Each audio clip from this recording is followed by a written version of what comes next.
thought we were. We changed our mind. That's crazy. We're not. He's booting her up. There you go. All right, good evening, everyone. Want to call this Caldwell County Board of Commissioners meeting to order for October the 9th, 2023. I'd like to welcome everyone who's in attendance here this evening in our audience, as well as those who are joining us by TV.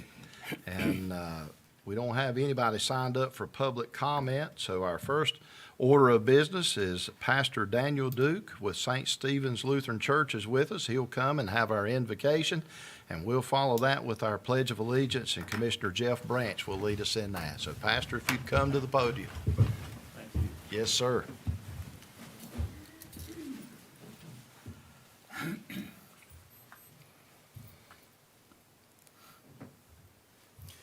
Let us pray. Gracious God, Lord of all, you have declared what is right, to seek justice, to love kindness, and to walk humbly with you. We give you thanks for the many and various ways that you call us to serve.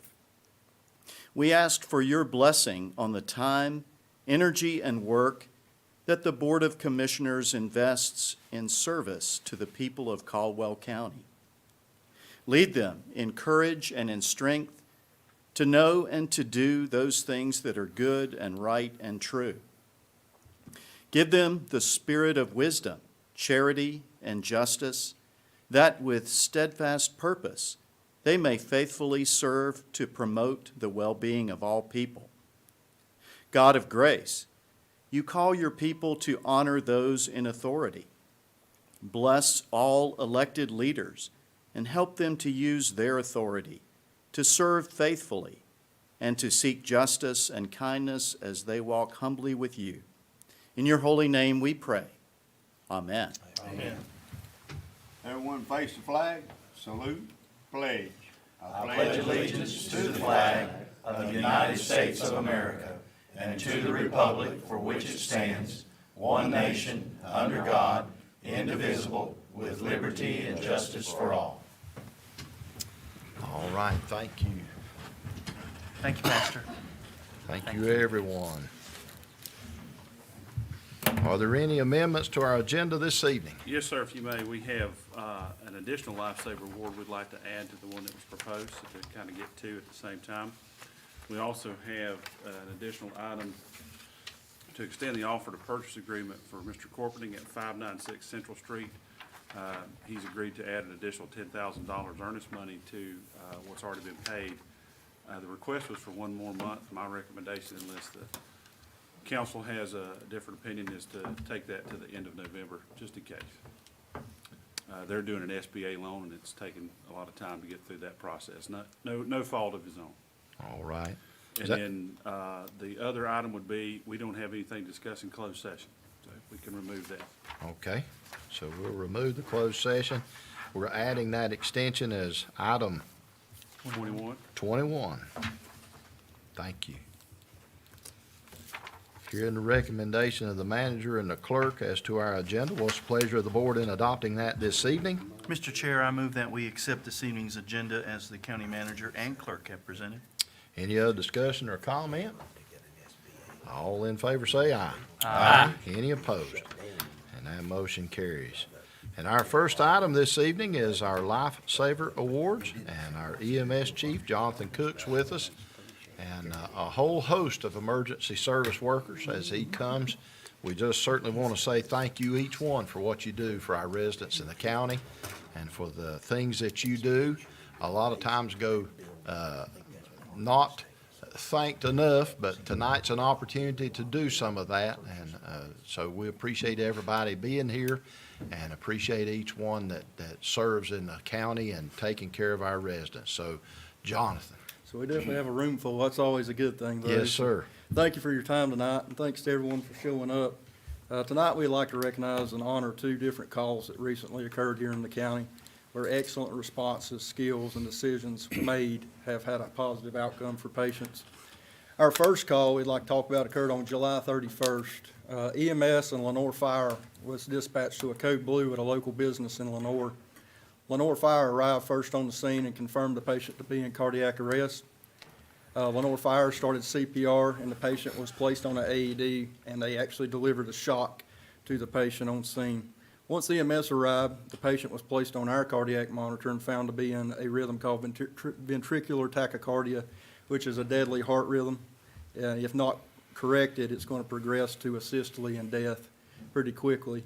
The patient was placed on the Lucas device, and mechanical CPR was given. The patient received a total of 2 shocks from the EMS crew, along with given some different medications such as epinephrine and amiodarone, trying to restart her heart and also correct that deadly heart rhythm. The patient regained a pulse and was transported to Caldwell UNC Healthcare due to the close proximity where the patient was and the patient not being stable enough to transport to Fry. It was determined the patient was having a STEMI, or what they sometimes call as a heart attack. She was stabilized with several medications in the emergency room at Caldwell and then transported to Fry Regional where she underwent a heart cath. And I'm glad to announce that the patient is doing well and has been out of the hospital for quite a while, and that patient is in attendance tonight, and that is Miss Virginia Hull. Miss Hull, if you'll come up.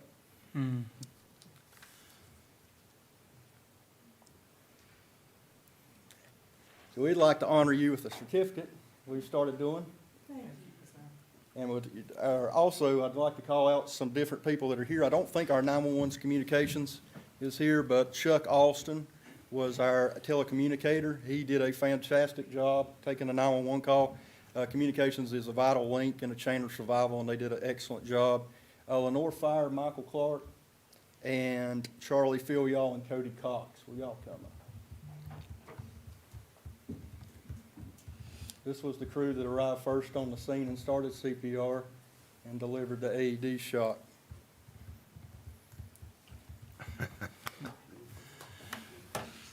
Yeah, I don't know when to clap, but I want to. Right? Started twice. We got it all up.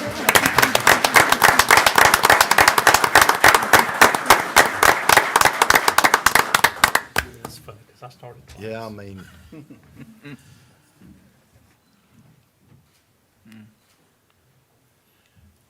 All right, and we're with our EMS crew. Miss O, I'll let you stay up here with them. yeah, they're all gonna want pictures, Miss Boyd. Captain Matt Shook, paramedic Chloe Bryant, EMT Gary Wisnett, and community paramedic medic Tara Swanson, who was also in the area at the time of the call, responded.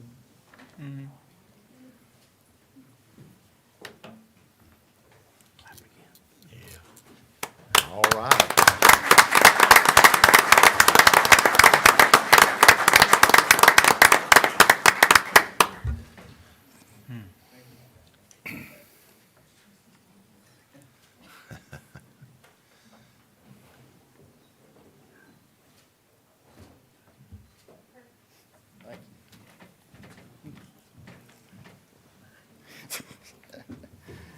So our second call that happened, the patient's not in attendance tonight, she's still in the hospital, but it was a traumatic event that occurred late in September in the Grace Chapel community. The patient was found to be suffering from multiple traumatic injuries that had suffered significant blood loss. Without the quick bleeding control that Grace Chapel Fire and EMS did on scene, this patient would have had a bad outcome. The patient was found to be hemodynamically unstable, which means, and on the scene, the EMS crew was unable to obtain a blood pressure on her because it was so low. Along with the bleeding control, the EMS crew administered blood, which was kept in our assistant shift supervisor's vehicle.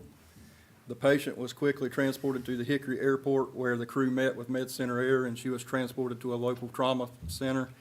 While en route, the patient received several more blood products and also received multiple more once at the hospital. The patient is doing well at the last report we had after several surgeries. Wanted to say, without blood being administered on the scene by EMS crew, the patient might not have made it or might not have had as well of an outcome as they have. Blood has been given over 10 times now in Caldwell County since it was implemented on the supervisor's truck back in February of this year. We felt the need to have an additional unit of blood placed on our assistant shift supervisor's vehicle so we could have a faster response when patients need blood, or if one of the supervisors is tied up on another call, then the second can respond to it. We received the second unit last month, and it's already shown to be a vital role in improving patient outcomes. I wanted to say all this would not be possible without our excellent community partner, UNC Health Blue Ridge.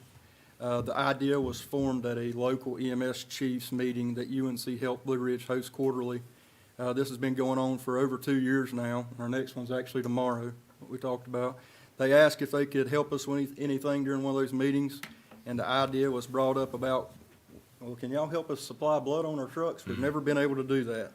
And they didn't bat an eye, and immediately they said they would work on it. At our next quarterly meeting, they said they thought they could make this work with the blood bank, and the rest is history from there. We're one of 13 counties in the state of North Carolina carrying blood currently. Blood has been proven to be a significant asset in rural agencies and improving patient outcomes. We were recently visited by Randall Schaefer, a scientific advisor out of Texas, to learn how, and along with several other agencies, how do we supply our blood in the county. She was impressed with our process and advised that agencies she's working with, as large as Orange County in California, are trying to attempt to get blood and are having issues finding a supplier. So we definitely got lucky with UNC Health Blue Ridge, and it'd be impossible for us to carry this life-saving product without them. I would first like to honor the individuals who played a vital role in this patient's outcome. It was 911 communications was Bailey Quick. I don't believe Bailey's here tonight, but Grace Chapel Fire, if you'll come up, it was Grant Newton, Tanner Shelton, Tyson Maynard, Caleb Curley, Jackie Curley, and Zach Bumgarner.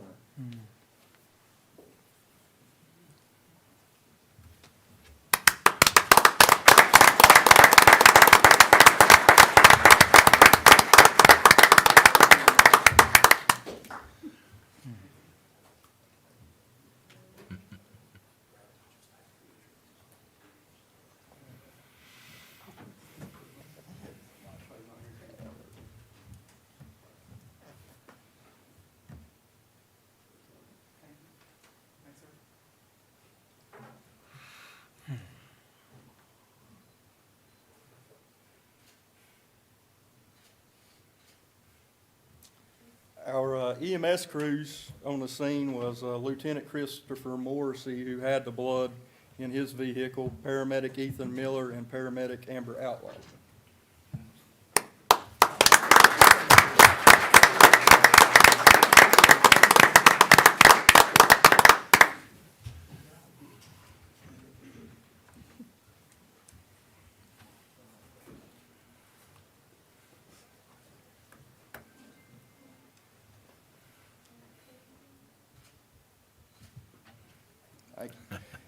And lastly tonight, we want to honor our partners with UNC Health Blue Ridge. Our Chief Nursing Officer, Barry Nelson, and Director of Emergency Services, Trauma, and Behavioral Health, Leonora Mahoney, are in attendance.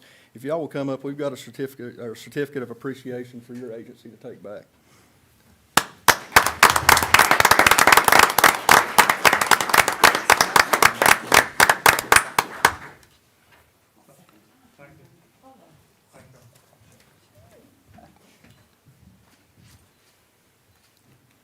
And you're saying that fast, but say it slow. UNC Health Blue Blue Ridge. Ridge. Okay, Yeah, UNC Health Blue Ridge. yeah, I got you.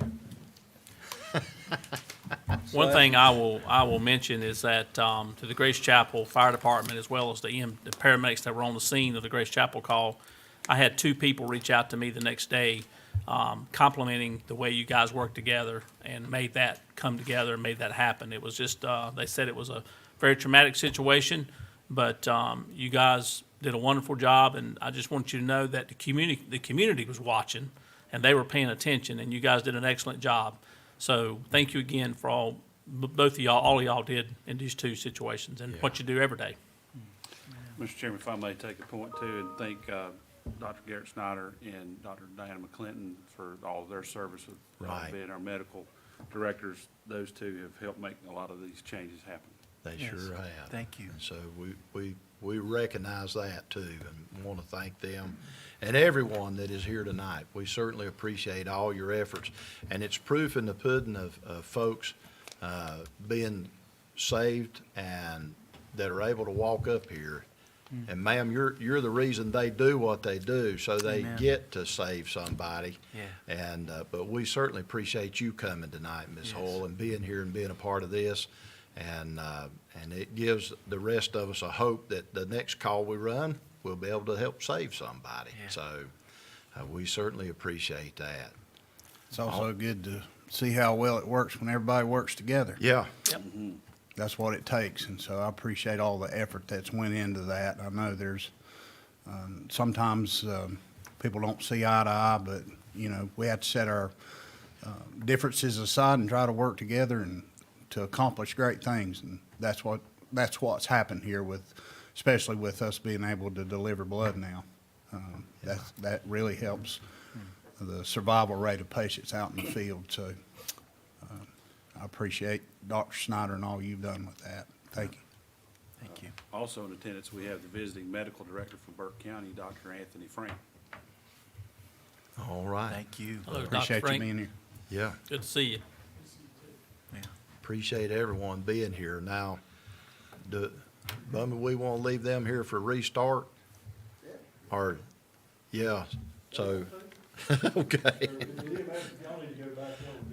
Yeah, we know there might be a mass exodus. Feel free to go ahead and exit now. Yeah. We do appreciate each one being here, though.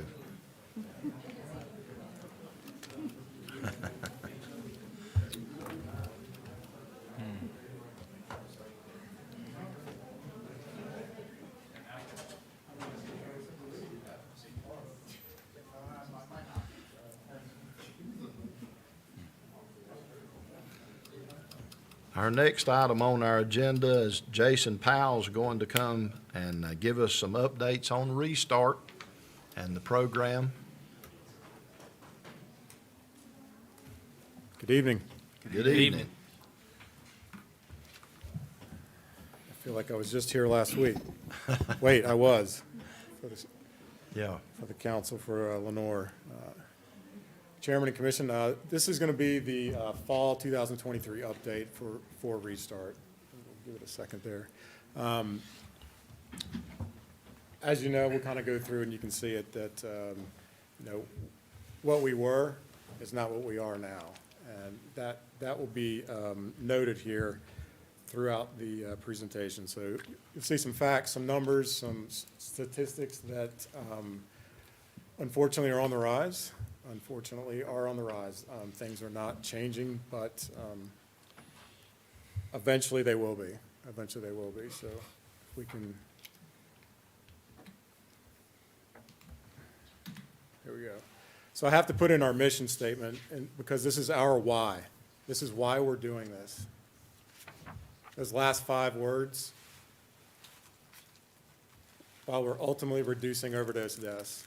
That's our purpose. That's our goal. We're those non-judgmental advocates that are there for individuals that are in active addiction to help build and help bridge that gap towards recovery. I'll pose this question to you gentlemen, and then to the audience, whoever is here as well. Any idea how many? Each day. Each day. You can't answer. I can't answer. You can't answer. 250. A day, okay. That's a very big number, very big number. When we started with Restart, it was 9, okay? It's on the rise.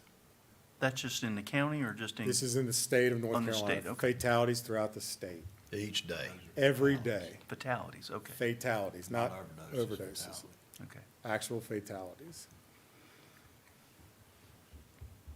That's 11 children, mothers, fathers.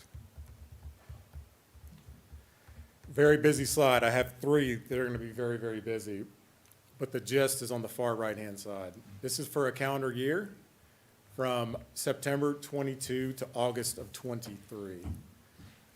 There's about 13 counties that are on the right-hand side there, and Caldwell County is a part of them. This represents the overdose ED visits for that year from September 22nd to August 23rd. So everyone that comes into the emergency department to see Dr. Snyder and Dr. McClinton. We're at 239 for that year, which is an increase from the calendar year before that of 290%. 290%. You can take a look over at the map. We can kind of see that dark color there. That's usually on maps like this, the darker the color, the worse, and it is. You can see the geographical location of where we are and our surrounding counties and what we're up against. Here's the next one that is specific to opioid overdoses that travel to the emergency departments. Again, this is a top 10 that Caldwell County does not want to be on. This was actually updated, you can see in the bottom right-hand corner, September 18th. So September 18th, Caldwell County had 152 of opioid-specific overdoses that were at the emergency department at Caldwell UNC Healthcare.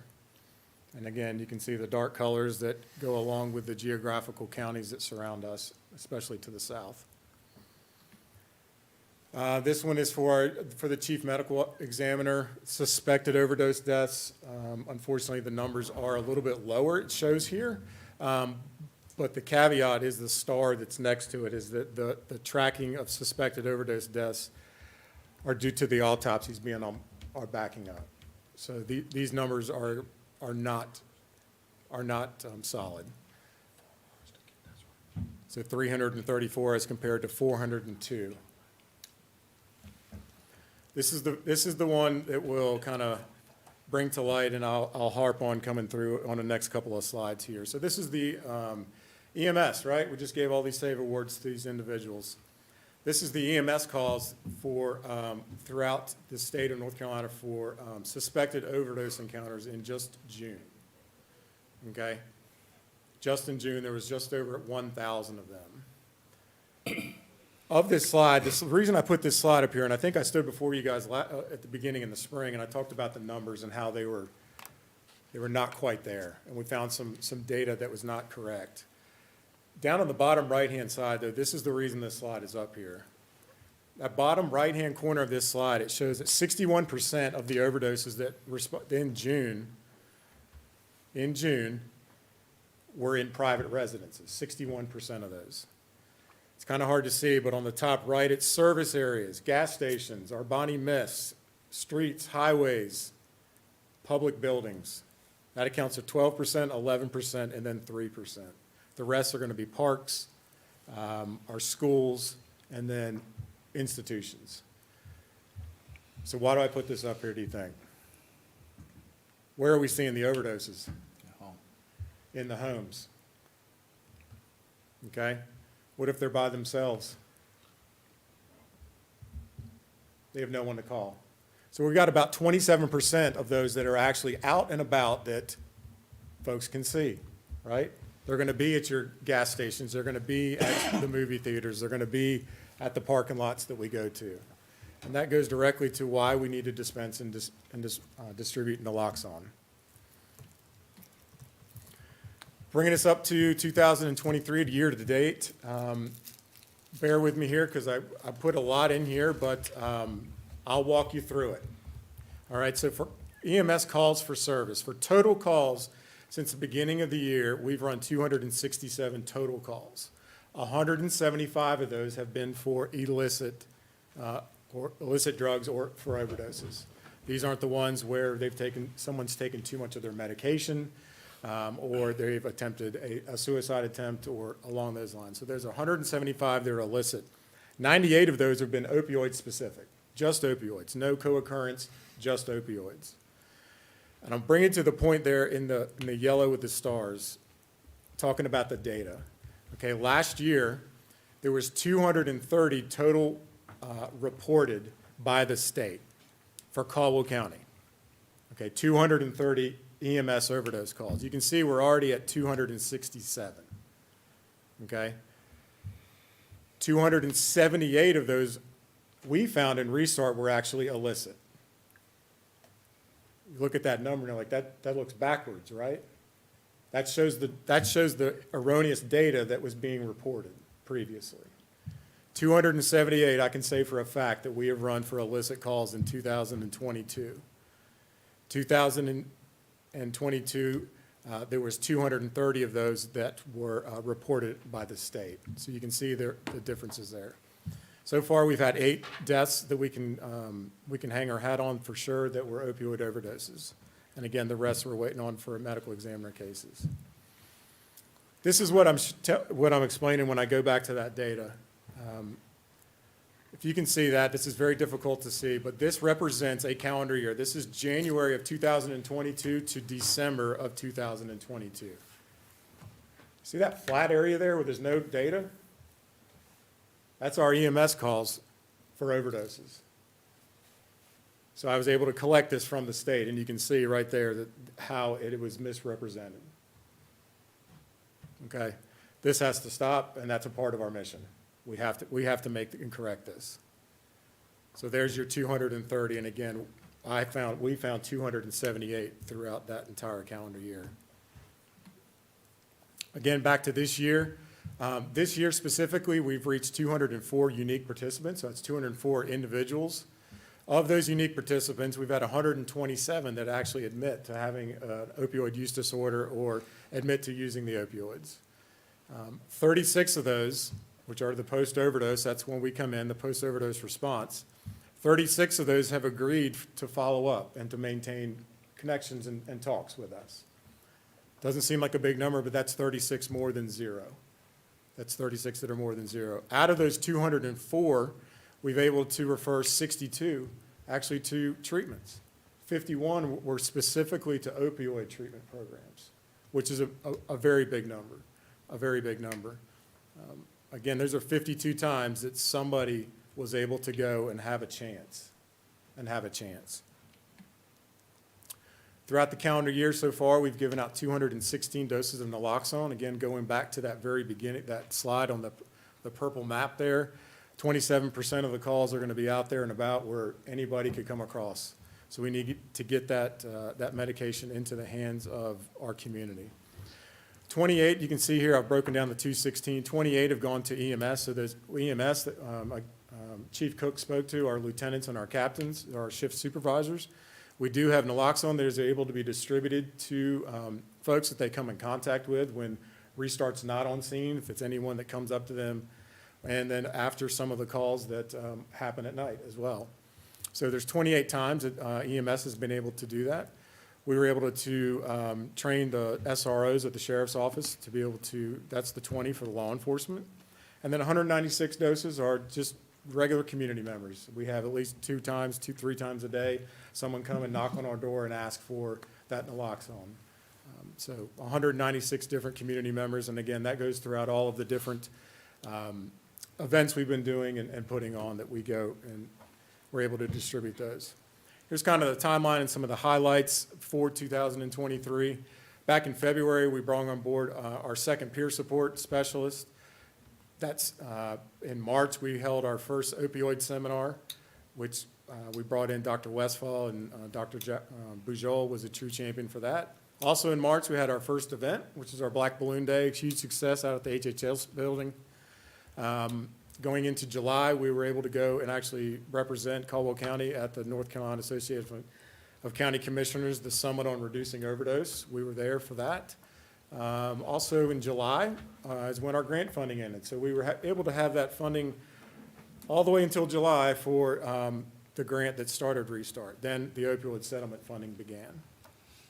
In August, we held our International Overdose Awareness Day at the Broyhill Center, which was an absolute huge success. Again, thank you, Donnie, for coming and speaking with us, Commissioner. Also in August, we hired and brought on board our volunteer coordinator. She's a person that is going to be dear to our heart. Her son experienced an overdose and is now giving her life back and volunteering and coordinating that for us as well. We brought on our third peer support in August as well. Stephen's not here. I was going to introduce him to you guys, but he's not here this evening. In September, we've been going at it pretty strong here. We were able to represent Restart in Caldwell County at Mobilized Recovery, which is an event in Washington, D.C. that you have to be selected to go to. Also in September, ICGH, which is the provider that we brought into the county to help to help provide services. They began providing services and are housed in the health department with us as well. Our final approval for the MAT protocol was passed, thanks to Dr. Snyder and Dr. McClinton and Dr. Winslow at the state level. And then the school systems, we're finally getting some good traction in the school system. We presented to them last week, and we've got some really good news moving forward for that.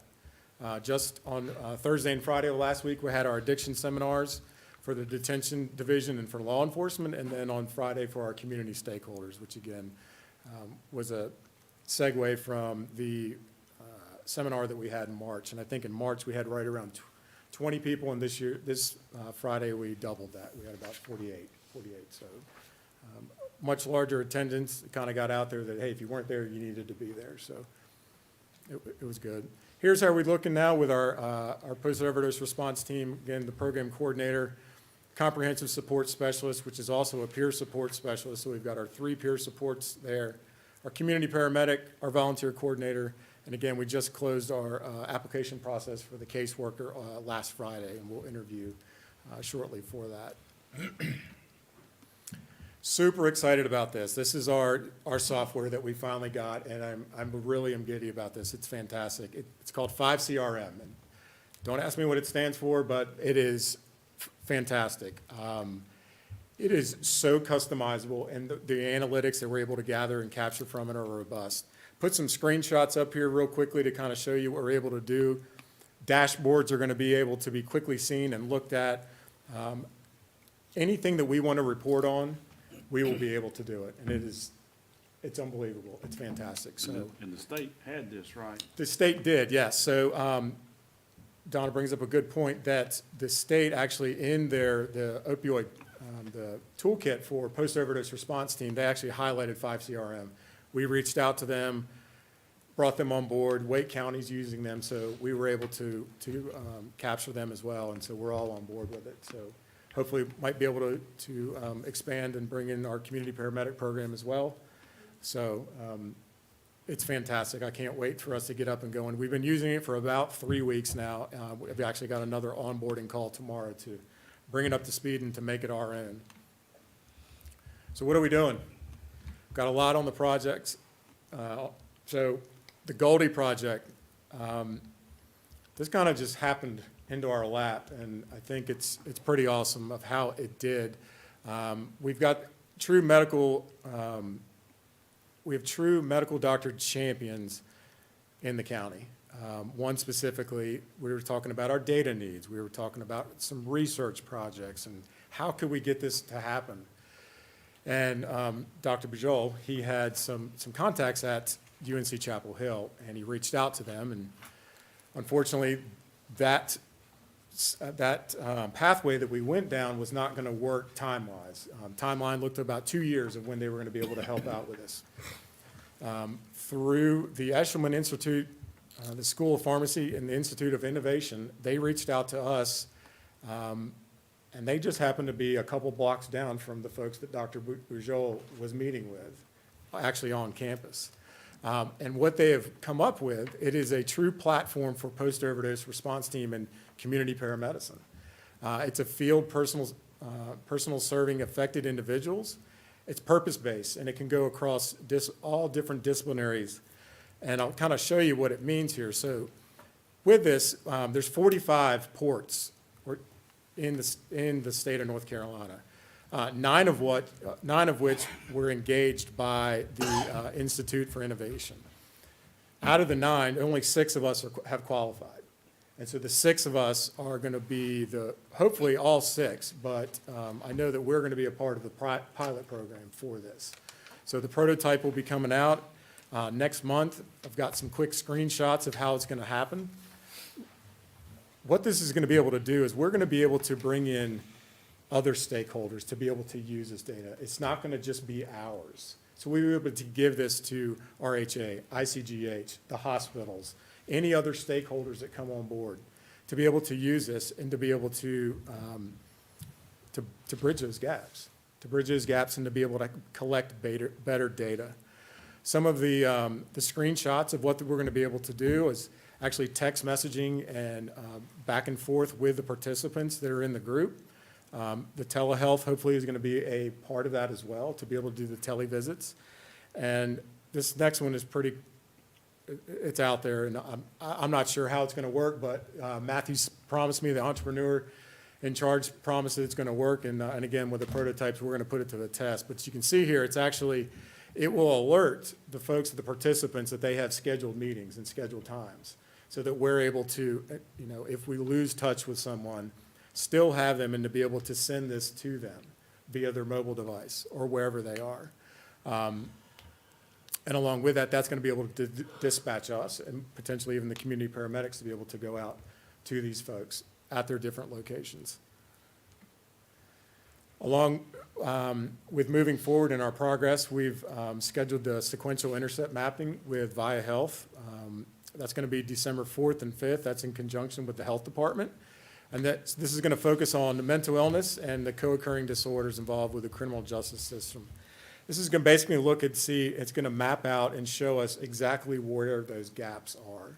And with Via Health being the managed care organization, they're going to be a huge part of that, and they'll be funding that for us. Near and dear to a lot of folks, for sure, is our homeless response. Our outreach with our active engagement, we've actually been in contact with the Western Piedmont Council of Government, their new team that's up and going. We've got, I guess they've hired 4 folks. We're going to work with them as far as when they start onboarding and helping to go out into the field with them.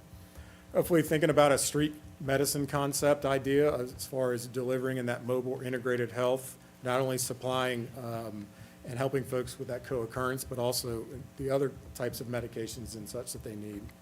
And then our faith-based collaboration. We actually had a great meeting last week where we came and have got some really fantastic ideas of, again, being that low barrier going out and meeting folks as opposed to them coming to us. And last but not least, I had to bring and kind of show you our... Addiction is a lonely road. Your recovery road doesn't have to be. If you or someone you care for is struggling with substance use, contact Caldwell County Restart. Restart works to bridge the gap between the place a person is along the addiction road to their pathway of recovery, linking individuals to various treatment facilities, medication-assisted therapy, recovery housing, and application assistance for various services. Contact Caldwell County Restart. Let us walk with you along the road of recovery. Don't know if you guys have seen that, but that's our video that's out there. It's on streaming services as well, so on local broadcasts as well. Thank you so much for the time to be able to present and give you an update. All right. Excellent. Thank you. Thank you, Jason. We appreciate everything you're doing. Yes, sir. Thank you. Thank you, Jason. All right, next we have a item for a decision in adopting a resolution. And the resolution is supporting Operation Greenlight for active military service members in transition to civilian life, veteran status. So I'll read it for us and entertain a motion after I read it of adoption. The resolution reads as, whereas the residents of Caldwell County have great respect, admiration, and utmost gratitude for all the individuals who have selfishly served their country and this community in the armed forces, and whereas the contributions and sacrifices of men and women that served in the armed forces have been vital in maintaining the freedoms and way of life enjoyed by our citizens, and whereas Caldwell County seeks to honor these individuals who have paid the high price for freedom by placing themselves in harm's way for the good of all, and whereas there are approximately 700,000 veterans in the state of North Carolina, with approximately 5,000 of those being in Caldwell County, and whereas veterans continue to serve their community in the American Legion, Veterans of Foreign Wars, church groups, civil service, and whereas approximately 200,000 service members transition to civilian communities annually, and whereas an estimated 20% increase of service members will transition to civilian life in the near future, and whereas studies indicate that 44% to 72% of service members experience high levels of stress during transition from military to civilian life, and whereas active military service members transitioning from military service or at high risk for suicide during their first year after military service. And whereas the Caldwell County Board of Commissioners appreciates the sacrifices of our United States military personnel made while defending freedom and believes specific recognition by according to them in appreciation of their service and demonstrate the honor and support they have earned. Now therefore be it resolved with designation as a green light for military service county, Caldwell County hereby declares November the 6th, 23 through November the 12th, 2023, a time to salute and honor the service and sacrifice of our men and women in uniform transitioning from armed services, and be it furthermore resolved that in observance of Operation Greenlight, the Caldwell County Board of Commissioners encourages its citizens in patriotic tradition to recognize the importance of honoring all those who the immeasurable sacrifices helped to preserve freedom by displaying a green light in a window of their place of business or residence. Do I hear a motion that we adopt this evening? Mr. Chairman, I make a motion that we adopt the resolution, green light, the Operation Green Light that you just read. All right, any other discussion or comment? All in favor, signify by saying aye. Aye. Any opposed? And that motion carries unanimously. And we do want to thank our military for all that they have done and continue to do for us in our daily lives. So next, we have emergency operation plan revisions, and with us is our emergency management chief, Vic Meisenheimer, this evening. So welcome, Vic. Thank you, sir. Hello, Mr. sir. Chairman, Commissioners, and Mr. Duncan. Basically, this new plan is 160-plus pages. I'm not going to go through all the revisions on it. Thank you. I will say we didn't reinvent the wheel. It's mainly just cleaning it up, but I will go over just some bulleted points on that.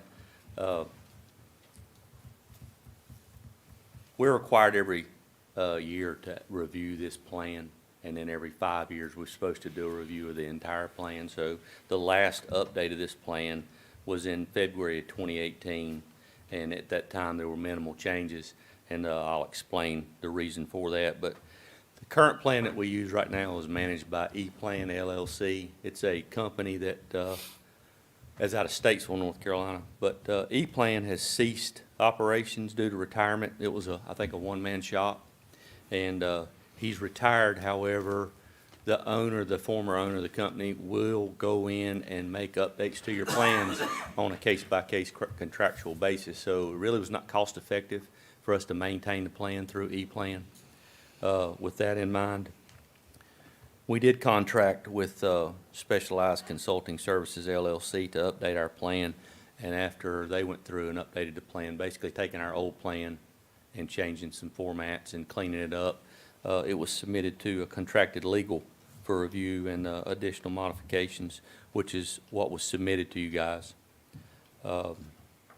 This new EOP, unlike our old one, will allow designated county employees who have responsibilities to keep the plan updated, myself and some other department heads. We can go in annually and make changes to the plan or update it as needed and maintain that in our own software system. So we will have control of the new EOP. And just a brief overview, the basic plan serves as a summary document and outlines specific responsibilities of county agencies and departments. And then the annexes define how each function works when in an emergency situation. It's a broad overview on the plan. It doesn't tell us how to respond to each and every incident or emergency. However, they are broken down on types of responses, and it's a general overview of what we've got to do to complete those tasks to mitigate whatever the situation is. By defining the roles of each response agency, it reduces the confusion, chaos, and conflict during an emergency, and it significantly decreases vulnerability of the public and their property to hazardous threats. And I will say in closing that the proposed plan, it does comply with North Carolina General Statute 166A, which is the North Carolina Emergency Management Act, and it also abides by FEMA Planning Guide. Any questions on the updated plan? Thanks for doing it. That's right. Well, I will say it was a lot of review going back and forth and updates. So, yeah, there's been a lot of work by a lot of people involved in this. I know those, that can be very complicated, so appreciate you Yes, sir. making sure it's done, taken care of. Thank you. To everyone's credit on the team that did this, we started with a plan that had 434 pages. And they were able to condense it down to 167. We usually go in the opposite direction. We're always trying to make things more complicated, so appreciate the effort by the whole team. Yes, sir. So what's the pleasure of the board in adopting the plan as Vic has presented this evening?